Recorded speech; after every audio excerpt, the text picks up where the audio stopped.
Today we shall be looking at indices as a topic. Now, by way of definition, indices is the plural of the root word index, which means power. Now, in mathematics, we define power as I will show you on the board. For instance, if you have the number 3 multiplying itself in two places, that is 3 times 3, then I can write this for short as 3 raised to the power of 2. Similarly, if I have the number say 6 multiplying itself in 5 places, that is 6 times 6 times 6 times 6, 1 2 3 4 5, then I can write this as 6 raised to the power of 5. So the power shows the number of times the base number should be multiplied. In the case of the first product, 3 was multiplied in 2 places, which reflects in the power 2. In the case of the second product, 6 was multiplied in 5 places, which reflects on the power here as 5. So that is the basic idea about the power of a number. Now we shall quickly move on to some of the laws of indices, and we shall be taking only 3 of these laws. The other laws shall be treated in the next video. Now, the first law of indices states that x raised to the power of a multiplied by x raised to the power of b is equal to x raised to the power of a plus b, which means if I am multiplying numbers of the same basis, then I should add their powers, which means if I have an expression such as 2 raised to the power of 2 multiplied by 2 raised to the power of 2, 2 raised to the power of 3, for instance, I'm going to simplify this as 2 raised to the power of 2 plus 3, which will give me 2 raised to the power of 5. And if I simplify 2 raised to the power of 5, we already know what 2 raised to the power of 5 is. That is multiplying 2 in 5 places. So I am going to quickly multiply 2 in 5 places. That is 2. Sorry, that is going to give me, so that is equal to 2 times 2 times 2 times 2 times 2. 1 2 3 4 5. And if we solve that, we are going to get 32 as our final answer. So this is a basic example that we're going to take about the multiplication law of indices. Now, this basis could also be more than 2. It must not only be 2 numbers. For instance, if you have this product, if you have, for instance, if you have 3 raised to the power of 1 multiplied by 3 raised to the power of 2 multiplied by 3 raised to the power of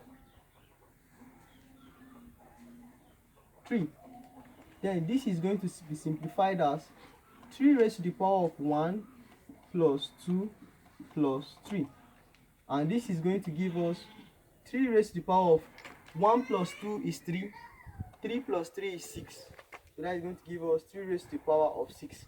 And then we can easily simplify this 3 raised to the power of 6 as 3 times 3 times 3 times 3, 1 2 3 4 times 3 times 3.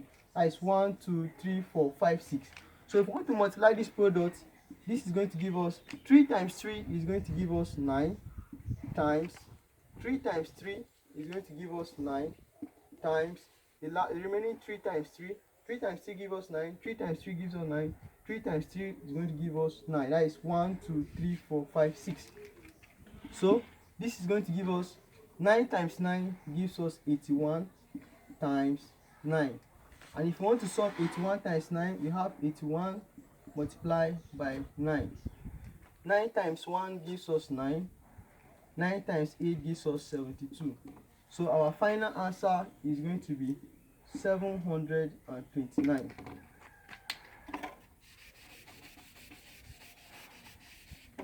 So that is it for the first law of indices. Now let's move on to the second law of indices. The second law of indices states that is law 2. It states that x raised to the power of a divided by x raised to the power of b is equal to x raised to the power of a minus b. Let's quickly take some examples. Let me wipe off this place. Now, for instance, if you have 3 raised to the power of 5 divided by 3 raised to the power of 2, then we are going to simplify this as 3 raised to the power of 5 minus 2, and which will give us 3 raised to the power of 5 minus 2 gives us 3. So that is 3 raised to the power of 3. Let me clean this off.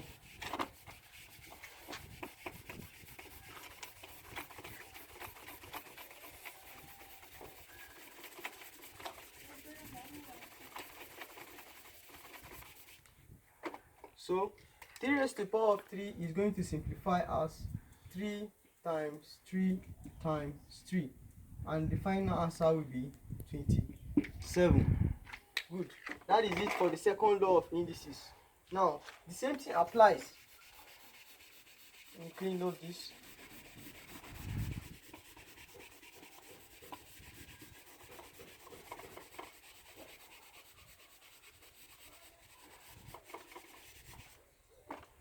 Now, the same thing applies to the second law of indices. We can have more than 2 bases.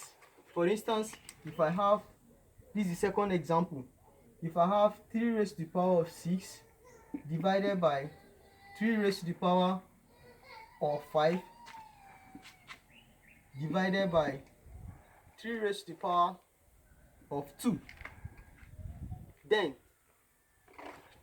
let's see, 3 raised to the power, let's change this power to 2, and let's change this power to 1. In this case, we have 3 different index numbers. We are going to simplify it as 3 raised to the power of 6 minus 2 minus 1. I'm going to subtract all the power starting from the first power to the last power. So this is going to give us 3 raised to the power of 6 minus 2 gives us what? 4.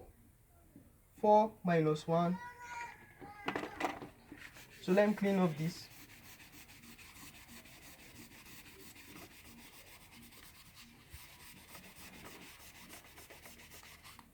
So 4 minus 1 is going to give us 3 raised to the power of 3 as the final answer, which gives us 3 times 3 times 3 in 3 places, and that simplifies to 27. So that is the basic idea about the second law of indices. Let's quickly move on to the last law which we shall be treating in this video, which is the third law of indices.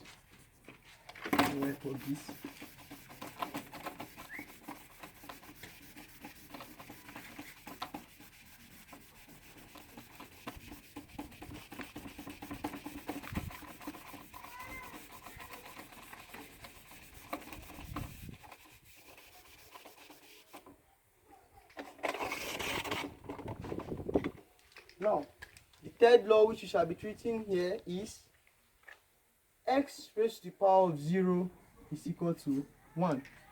This law tells us that any number raised to the power of 0 is equal to 1, which means if I have 3 raised to the power of 0, it is equal to 1. Similarly, if I have 6 raised to the power of 0, the answer will be 1. 7 raised to the power of 0 will be equal to 1. So any number you can think of raised to the power of 0 is equal to 1. Thank you for watching my video. I hope you learned 1 or 2 things about indices as a topic. And if you learned, please subscribe to my video, and in the next video we shall be treating the other laws of indices. Stay safe and keep reading. Thank you.